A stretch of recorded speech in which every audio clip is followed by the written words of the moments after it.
Hey everybody, Kim Lloyd from Kim Lloyd Fitness. The other day I did a Facebook Live post on lunging and one of the reasons that lunging is challenging for females. And today I wanted to follow up, because not everybody obviously has Facebook, about why lunging is so difficult and ways that you can work yourself into a lunge. Females traditionally have very weak hamstrings. This is just the way we're built. You could find a team of athletes, if they haven't been strength training on a regular basis, they're going to find that lunging is a challenge. Getting to this depth without your knees moving and getting back up is actually a challenge. And many of the programs that you find, some of the at-home workouts that I have posted or that you'll find online, sometimes maybe a P90X, ask you to do the lunge. And sometimes you can feel really inadequate because it feels like such a struggle. So first and foremost, you're not alone. And then second of all, what are some things that you can do in place of the actual lunge itself? So one of the first things that you can do, this was not in the Facebook Live video, is something that we call an inline lunge, or an inline lunge position. And so what we mean by inline is, this is a staggered position.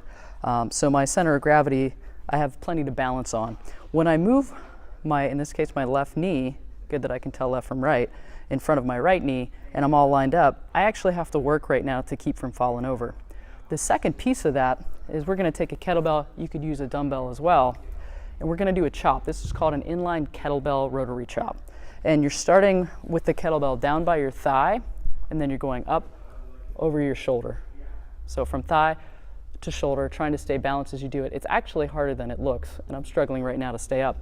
If that does feel a little bit too easy though, instead of going up in weight, you can do straighten your arms out. So you're going to that same range of motion, thigh over to the shoulder and back down. And you can do 10 reps per side of that. The second thing that you can do, and we'll demonstrate very quickly, we did talk about that, is a split squat position. And so for that, you want to think about your spine going straight down towards the floor. And by that I mean not forward and not backward.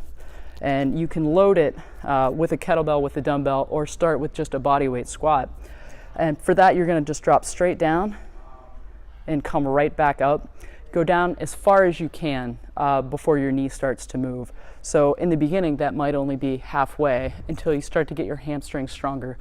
The big thing you want to avoid with any of those movements is your knees caving in or caving out. You really want your knees to stay straight. So I like to think hip over knee over middle toe. And if you move nice and slow with all of those movements, and pay attention to that range of motion. If you have a mirror to give you feedback, that's awesome. And slowing the movement down and paying attention to the direction of your knees, that's a great way to start. So give that a try, let me know what you think.